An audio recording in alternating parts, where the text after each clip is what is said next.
أعوذ بالله من الشيطان الرجيم بسم الله الرحمن الرحيم الحمد لله رب العالمين والعاقبات للمتقين والصلاة والسلام على محمد وعلى آله وأصحابه أجمعين সর্বপ্রথমে মহান স্রষ্টা ওয়াহিদ আহাদ লা শরীক আল্লাহ পাকের কাছে শুকরিয়া আদা করি যে আল্লাহ পাক তার অপার অনুগ্রহে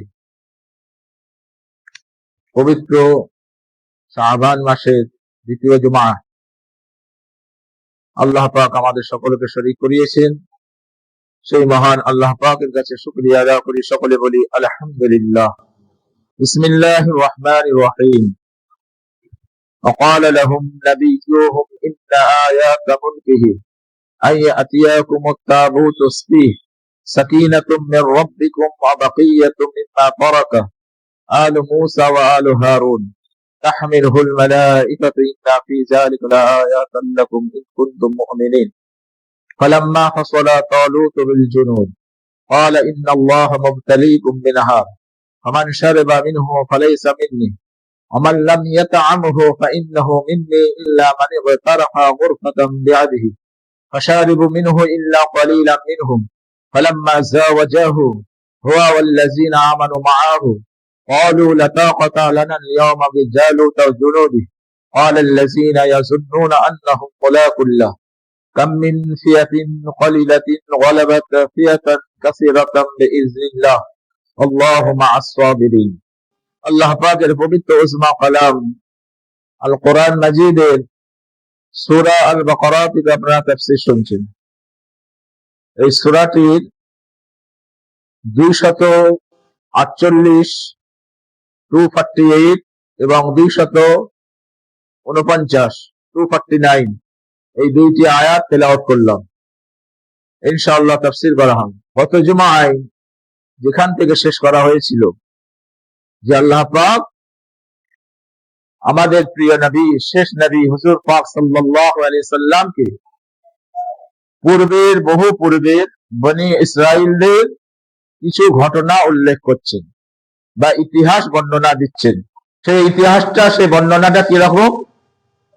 আল্লাহ নবীকে, আমাদের শেষ নবীকে আল্লাহ পাক যে একজন শামাউন বা শামাইল নবী ছিলেন, এই বনি ইসরাইলদের মধ্যে এসেছিলেন, এর পূর্বের ঘটনা আপনারা শুনেছেন।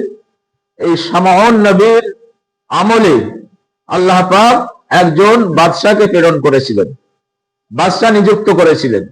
সেই বাদশার নাম ছিল তালুত। কোরআনের মধ্যে এই তালুতের কথা আল্লাহ পাক উল্লেখ করেছেন। আর এই তালুত ছিল হযরত ইয়াকুব নবীর, যে বলা হয়েছিল 12 সন্তান ইয়াকুব নবীর।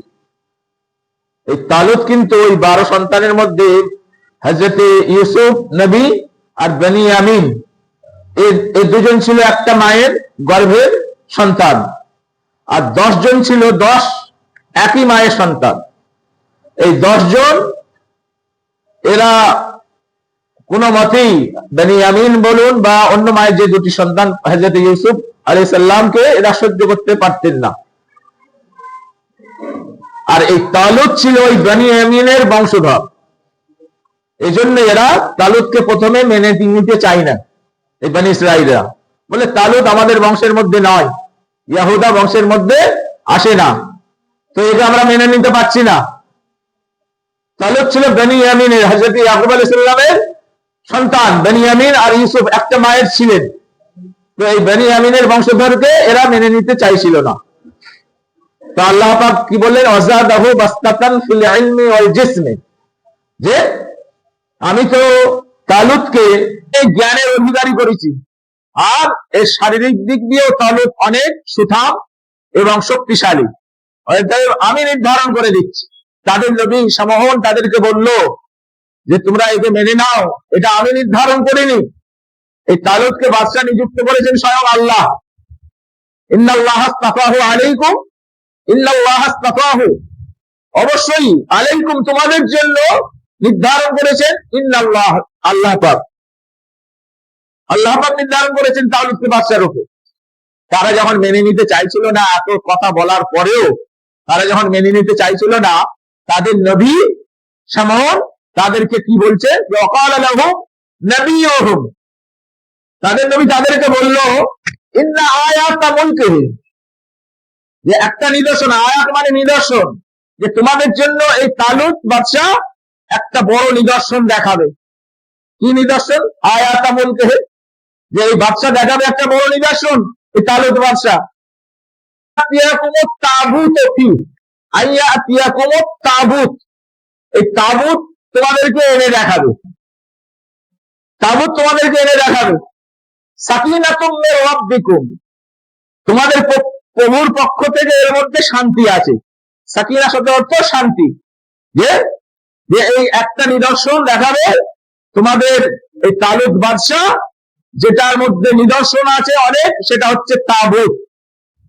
তাবুত আর এর মধ্যে শান্তি আছে। এই তাবুতটা কি? কতজন এই আয়াতটা অর্থ বলা হয়েছিল। তাবুত হচ্ছে একটা সিন্ধুক, এটা হযরত আদম আলাইহিস সালাম এনেছিলেন জান্নাত থেকে। আর এই সিন্ধুকটা পরম্পরায়, আদম আলাইহিস সালামের পরম্পরায় প্রত্যেক পয়গম্বরের কাছে আল্লাহ পাক দিয়েছিলেন, পাঠিয়েছিলেন। মুসা আলাইহিস সালামের জামানায় এই সিন্ধুকের ভিতরে কি কি ছিল, তাফসীরের মধ্যে বিভিন্ন রকম জিনিসের কথা বলা আছে। তবে তাফসীর ইবনে কাসিরের মধ্যে যেটা আছে, এর মধ্যে একটা থালা ছিল। এই থালায় প্রত্যেকটা নবীর অন্তরটাকে, রূহটাকে ধৌত করা হতো, এটা করা হতো। আর কি ছিল এই সিন্ধুকটার মধ্যে? সিন্ধুকটার আকার ঠিক ছিল লম্বে 3 ফুট আর আড়ে 2 ফুট। আর এটা শক্তিশালী একটা কাঠের তৈরি ছিল, যেটা লোহার থেকেও শক্ত বলা হয়েছে, কিন্তু কাঠ। সে সিন্ধুকটা এখনো আছে, সে সিন্ধুকটা এখন আছে। তাফসীরের মধ্যে আছে এটা আনাতোলি সাগরের মধ্যে এখনো এমন জায়গায় ভাসমান অবস্থায় আছে। এই সিন্ধুকটা শেষ নবী, আমাদের নবীকে আল্লাহ পাক দেননি এই সিন্ধুকটা। এই বনি ইসরাইলের যত নবী এসেছে সেই সকলের হাতে এই সিন্ধুকটা পৌঁছেছিল। আর শেষ নবী যখন আসবে, হযরত ঈসা আলাইহিস সালাম, ঈসা আলাইহিস সালামকে আবার আল্লাহ পাক দুনিয়ার মধ্যে পাঠাবেন, যে তখন ঈসা নবীর কাছে এই সিন্ধুকটা এসে হাজির হবে, ফেরেশতারাই নিয়ে আসবে।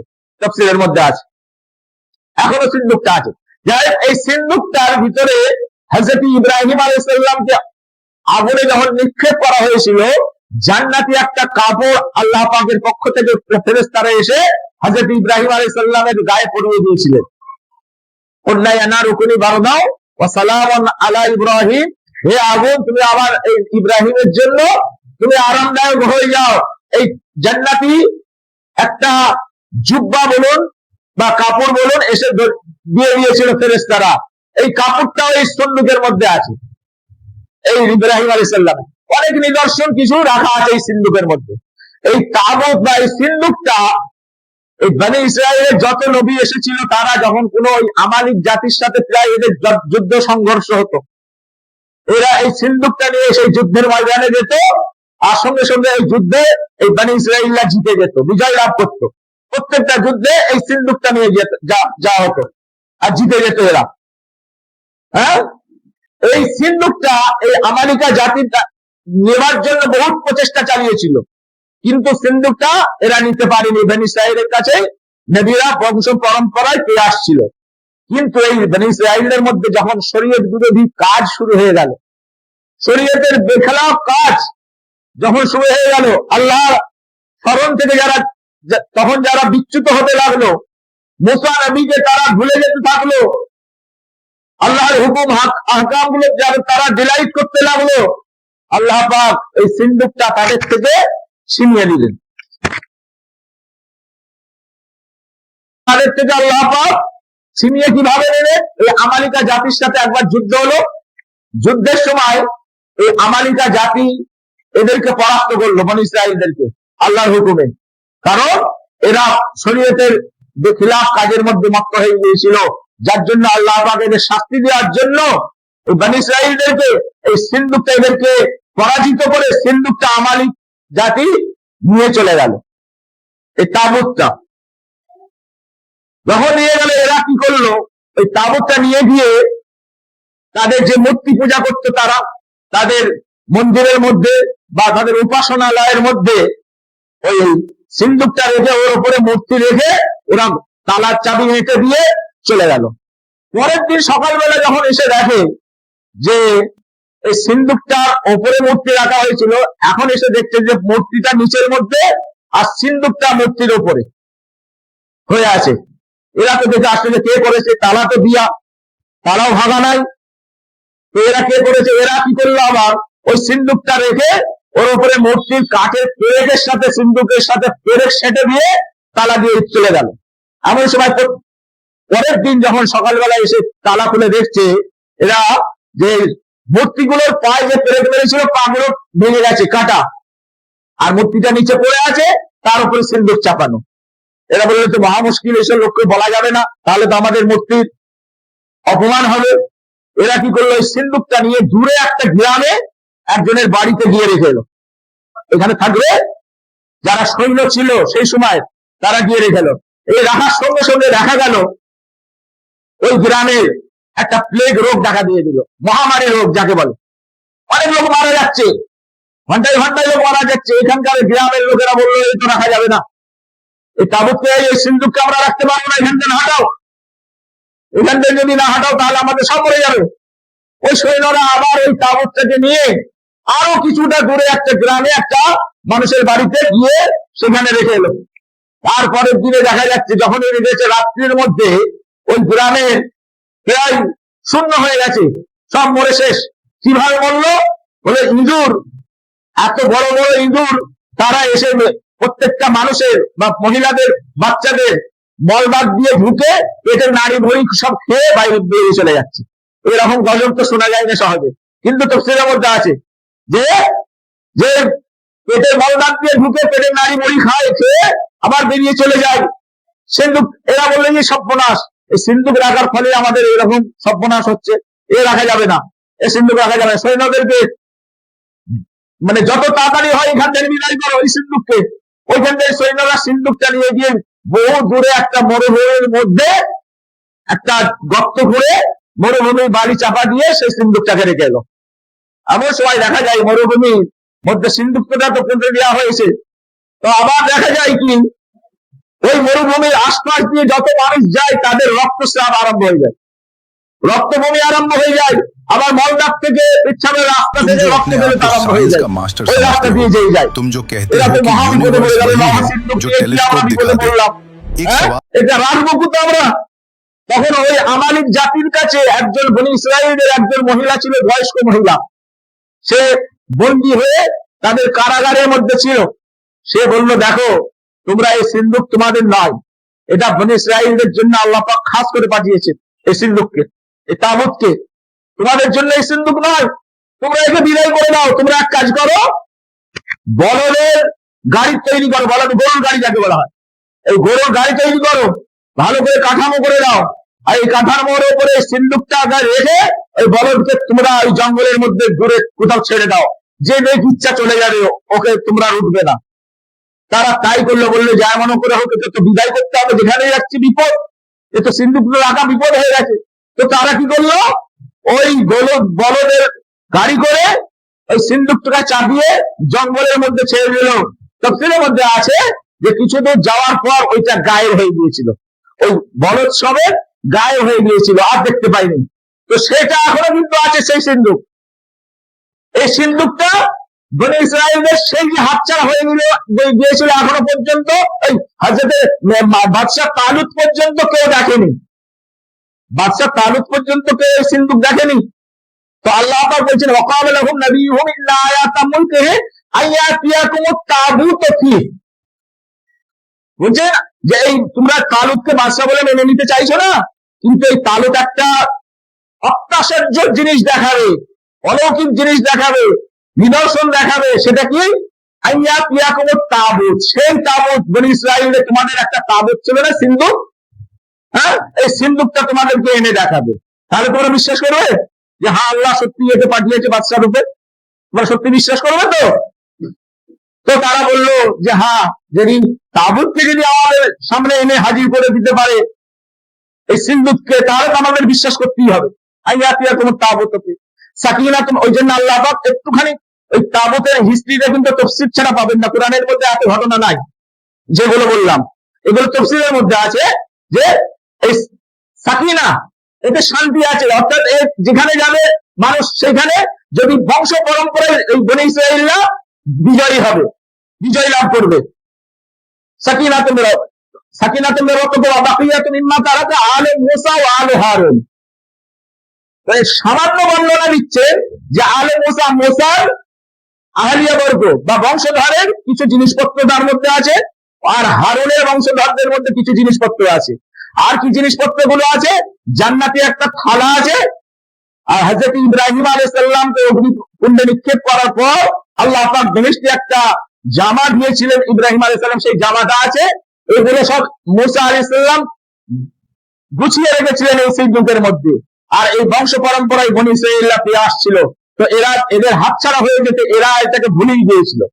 এদের মধ্যে যারা বয়োজ্যেষ্ঠ ছিল এরা বললো, রে বাপরে, যদি আমাদের সামনে তালুতকে হাজির করে দিতে পারে, এই সিন্দুককে যদি হাজির করে দিতে পারে, আমরা তো অবশ্যই বাদশা বলে মেনে নেবো তালুতকে। আল্লাহ পাক এই তাবুতকে এসে হাজির করালেন। কোথা? তাবুতের সাকিনাতুন মির রাব্বিকুম ওয়া বাকিয়াতুন মিন মূসা ওয়া আলে হারুন তাহমিলুহুল মালায়েকা। তাহমিল শব্দের অর্থ হচ্ছে বহন করে আনা। মালায়েকা, ফেরেশতারা ওই তাবুতটাকে বহন করে তাদের সামনে এসে উপস্থিত করলো। তাহমিলুহুল মালায়েকা ইন্না ফি যালিকা লাআয়াতান লাকুম ইন কুনতুম মুমিনিন। তারপরে ওই ওদের যে নবী সামান্য বলে, এই দেখো তালুত, তোমাদের এই যে সিন্দুক তোমরা হারিয়ে ফেলেছিলে তোমাদের বেহুরমতির জন্য, শরীয়ত থেকে সরে যাওয়ার জন্য, এখন তাবুতকে বিশ্বাস করানোর জন্য, তালুতকে বিশ্বাস করানোর জন্য এই সিন্দুক তোমাদের সামনে হাজির করলেন আল্লাহ পাক।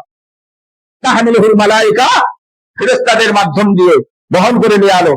ইন্না ফি যালিকা লাআয়াতান লাকুম ইন কুনতুম মুমিনিন। এখানে তোমাদের এই নিদর্শনের যারা, তোমরা যদি প্রকৃত মুসলমান হও, মুমিন হও, বিশ্বাসী হও, তাহলে তোমাদের জন্য এটা একটা নিদর্শন। এরা বলল, ঠিক আছে, আমরা মেনে নিলাম, সত্যি তালুত বাদশা, এই যে তালুতকে আমরা বাদশা বলে মেনে নিলাম, ঠিক আছে, আমরা যুদ্ধের জন্য প্রস্তুত হয়ে যাব। ফালাম্মা ফাসালা তালুত বিল জুনুদ, এরপরের আয়াত 249 নম্বর আয়াত।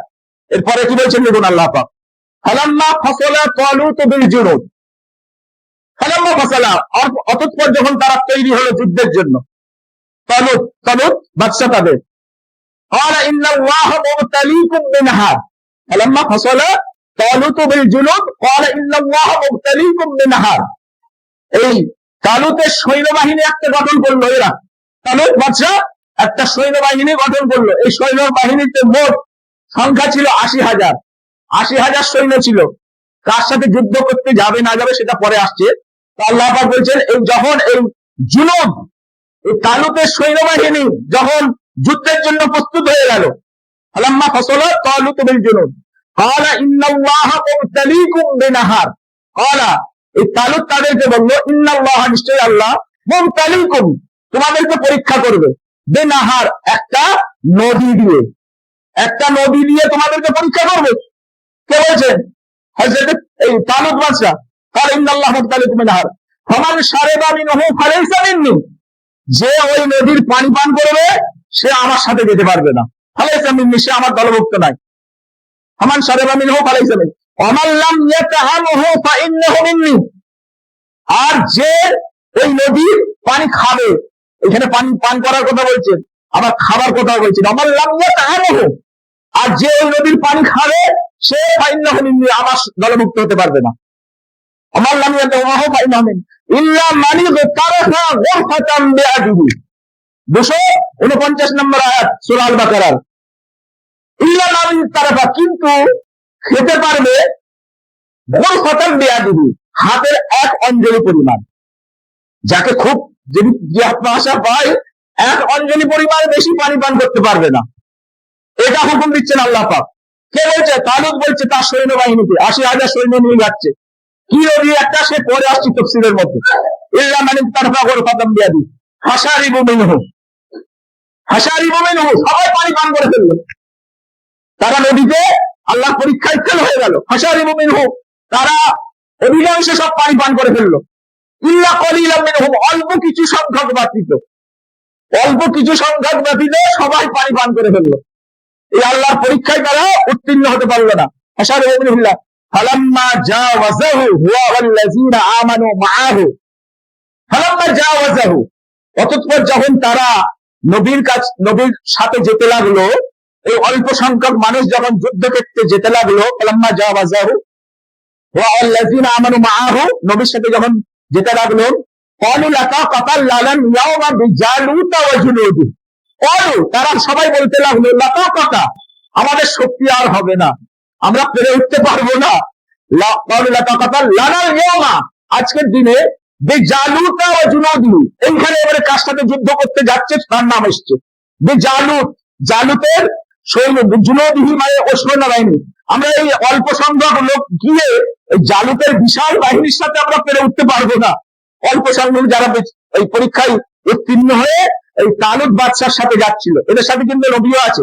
কে নবী এদের? শামউন নবী। ক্বালু লা তাকাতানা এবার জালাতে দিন, ক্বালাল্লাযীনা ইয়াযুন্নুনা আন্নাহুম মুলাকুল্লাহ, এদের মধ্যে আবার কিছু সংখ্যক মানুষ বলতে লাগলো, ইয়াযুন্নুনা আন্নাহুম, অবশ্যই আমাদেরকে সাহায্য করতে পারে আল্লাহ। অনেক ভালো মানুষের থাকে না, দুনিয়ায় তো সব নয়, দেখবেন আল্লাহ ওয়ালা একদম সম্পূর্ণভাবে আল্লাহর উপরে বিলীন করে দিয়া বান্দা এখনো আছে, যারা শুধু ভরসা করে আল্লাহর উপরে। যখন অনেক মানুষ বলে নেতা ছাড়া, এই অমুক ছাড়া চলবে না, ও আমাকে করেছে, ও আমাকে দেখছে, ও আমাকে খাওয়াচ্ছে, তাই আমি খাচ্ছি, হ্যাঁ, ও আমাকে হেল্প করে বলে আমি চলছি, এরকম মানুষ নয়, যারা সম্পূর্ণ তাওয়াক্কুলটা আল্লাহর মনে করে, হ্যাঁ, সকাল থেকে রাত পর্যন্ত যা কিছু আল্লাহকে রাজি করার জন্য, খুশি করার জন্য করে, এরকম মানুষের সেই সময় কিছু ছিল, হ্যাঁ, তারা বললো ক্বালু লা তাকাতানা, জালুত সবাই মিলে বললো যে আমরা তো যেতে পারবো না, আমরা সংখ্যায় কমে গেছি, আর জালুতের বাহিনী বিশাল, এর সাথে আমরা কি করে যুদ্ধে করে উঠতে পারবো, মরে যাবো সব আমরা। ক্বালু লা তাকাতানা জালুত ক্বালাল্লাযীনা ইয়াযুন্নুনা আন্নাহুম মুলাকুল্লাহ, আন্নাহুম মুলাকুল্লাহ, অবশ্যই আমরা তো সেই আল্লাহ পাকের কাছে আমাদেরকে যেতেই হবে, তবে আমরা মরে যাই, যাই এর সাথে যাই, আল্লাহর কাছে তো যেতেই হবে, যুদ্ধে আমরা পরাজিত হই হবো। ইয়াযুন্নুনা আন্নাহুম কাম মিন ফিয়াতিন ক্বালিলাতিন গালাবাত ফিয়াতান কাসীরাতান বিইজনিল্লাহ, আবার এটাও তারা বললো কাম মিন ফিয়াতিন ক্বালিলা, যদিও আমাদের ক্ষুদ্র অংশে যাচ্ছি, কিন্তু এমনও তো হতে পারে যে অনেক সংখ্যকের উপরে আল্লাহ পাক আমাদেরকে বিজয় দান করে দিতে পারে। কাম মিন ফিয়াতিন ক্বালিলাতিন গালাবাত, আমরা বিজয় হয়ে যেতে পারি, ওরা পরাস্ত হয়ে যেতে পারে, গালাবাত ফিহা কাসীরাতান, ও কাসীরা মানে অধিকাংশ, অধিক সংখ্যক, অধিক সংখ্যকের উপরে আমরা অল্প সংখ্যক যদি আল্লাহ চায় আমাদেরকে বিজয়ী করে দিতে পারে। তাই বদরের যুদ্ধ ইসলামের ইতিহাসে সব থেকে প্রথম যুদ্ধ ছিল বদরের যুদ্ধ, আমাদের নবীর আমল থেকে। এই বদরের যুদ্ধ আল্লাহ ইসলামী সৈন্য সংখ্যা ছিল মাত্র 313 জন, 313 জন সৈন্য সংখ্যা, আর অপরদিকে 1000, 3 ডবল, তা আল্লাহ পাক বিজয়ী করেছিলেন, সেসব ঘটনা আসবে পরে। যাই হোক, এখানেও কিন্তু কোন কোন তাফসীরের মধ্যে আছে এই 313 জনই দাঁড়িয়েছিল এই তালুতের সৈন্যবাহিনীর মধ্যে, হ্যাঁ, 313 জন, কিন্তু অন্য তাফসীরের মধ্যে আছে যে 80,000-এর মধ্যে 76,000 সবাই পানি পান করে। আচ্ছা, আরেকটা কথা বাদ চলে গেছে, যেটা যে একবার আল্লাহ পাক পান করার ফমান শারিবা মিনহু, আবার এক জায়গায় বললেন খাওয়ার কথা, আমার লাম ইয়াতামহু, তাআমুন খাওয়া, আর সারা পান করা কেন বললেন? যে আল্লাহ পাক এই আমরা পানি পান করি মানে অল্প অল্প যাই খাই, আর যখন হামলে দুমড়ে কিছু খাই তখন এটাকে খাওয়া বলা হয়। আর যখন ওই জালের পরীক্ষা নেওয়া হয়েছিল এই তালুত বাদশার সাথে যে 80,000 সৈন্য ছিল, ওই যে নদীটা পরীক্ষা নেবে, ওই নদীটা ছিল প্যালেস্টাইন এবং জর্ডানের মাঝামাঝি অংশে, ওই নদীটার নাম ছিল নাহারুস সারিয়া, নাহারুস সারিয়া, তাফসীরের মধ্যে আছে নাহারুস সারিয়া। আর এই নদীটা যখন পার হতে গিয়েছিল, এই তখন এদেরকে এত পরিমাণে তৃষ্ণা পেয়ে গিয়েছিল, আল্লাহ পাক তাদের তৃষ্ণা দিয়ে দিয়েছিলেন, পানির পিপাসা তাদের দিয়ে দিয়েছিলেন পরীক্ষা নেওয়ার জন্য। আল্লাহর পরীক্ষা যে কিরকম মানুষ বোঝে না, কিভাবে যে মানুষকে পরীক্ষা নাই। আপনি দোয়া চাইছেন, একটাও কবুল হয়নি, কিন্তু আপনার কবুল করে না আল্লাহ পাক, তার মধ্যেও আপনাকে মেনে নিতে হবে যে আল্লাহ একটা দোয়া কবুল, নিশ্চয়ই আপনার এর মধ্যে কোনো হিকমত আছে, এর মধ্যে কোনো হিকমত আছে, আমার দোয়া কবুল হওয়ার না হওয়ার পেছনেও হিকমত আছে। আল্লাহর হিকমত এরকমই, আল্লাহ পাক তাদেরকে পরীক্ষা, প্রকৃত মুমিনকে তালুত আজকে পরীক্ষা হবে। আর আমার পরীক্ষাটা এরকম, তারা সবাই নামলো, যে পারলো একদম গলা অব্দি গিয়ে নিল, কিন্তু আল্লাহ পাক একটা এমন মেসেজ দিয়ে দিলেন যে ইল্লা মানি তারা গুরফাতাম বিয়াদিহি, হাতের 1 অঞ্জলি পরিমাণ পানি তোমরা পান করতে পারবে, এর বেশি পারবে না তোমরা। কিন্তু ওই যারা ওই আল্লাহ পাকের নির্দেশটা মানলো, 1 অঞ্জলি পরিমাণে পানি যারা পান করলো, তাদের কিন্তু তৃষ্ণা মিটে গিয়েছিল। আর যারা যত পেরেছে খেয়েছে, তাদের কিন্তু তৃষ্ণা মেটেনি। হ্যাঁ, তফসিরের মধ্যে আছে যে 1 অঞ্জলি পরিমাণ ইল্লাহ মানে তরফা ওর খতম দিয়ে দিবি, ইয়াদন মানে হাত, তোমাদের হাতে 1 অঞ্জলি পরিমাণ তোমরা পান করতে পারো। এটা আল্লাহর নির্দেশ। দেখছেন যে আমাকে সত্যিকারের এরা ভালোবাসে কিনা, বা আমার উপরে ঈমানের দ্বারা আছে কিনা। আল্লাহ পাকের এটাই পরীক্ষা। ইল্লাহ মানে তরফা ওর খতম হাসারে মুমিনহু ইল্লা কলিলাম মিনহুম, সবাই পানি পান বেশিরভাগ করে 80,000-এর মধ্যে 76,000 একদম পেট উদর করে ফুটি করে পানি খেয়ে ফেললো, থাকতে পারলো না তারা। অল্প 4,000 মানুষ এরা পরীক্ষায় উত্তীর্ণ হলো। এরা বেশি পানি করলো, খেলো না, যতটুকু আল্লাহ পাক বলেছিলেন ততটুকুই পানি পান করলো। যাই হোক, এরা যখন ইল্লা মানে তারা ঘরপা হাসারিবু মিনহু ইল্লা কালিলাম মিনহু ফালাম্মা জাওয়াজাহু ওয়া আল্লাযিনা মা'হু, এই যখন জালুতের কাছে এরা যাবে, জালুত বাদশাকে এরা বলছে আমরা তো পেরে উঠতে পারবো না, আমরা অল্প সংখ্যক হয়ে গেছি, আমরা অল্প সংখ্যক হয়ে গেছি, আমরা কি করে জালুতের সাথে যাবো, জালুতের বিশাল বাহিনী, কি করে জালুতের সাথে আমরা পেরে উঠতে পারবো। আবার এদের মধ্যেই কিছু কিছু মানুষ বলতে থাকলো, যারা আল্লাহর উপরে সম্পূর্ণভাবে তাওয়াক্কুল করে থাকে, তারা বলতে লাগলো যে ইল্লাহ, যে অল্প সংখ্যকের উপরে বেশি সংখ্যক হেরে যায়, তারা পরাজিত হয়, অতএব আমরা জিতেও যেতে পারি, চলো আল্লাহর কাছে যখন যেতে হবে সবাইকে আমরা চলো চলেই যাই। এরপরে আবার অনেক বড় ঘটনা আছে।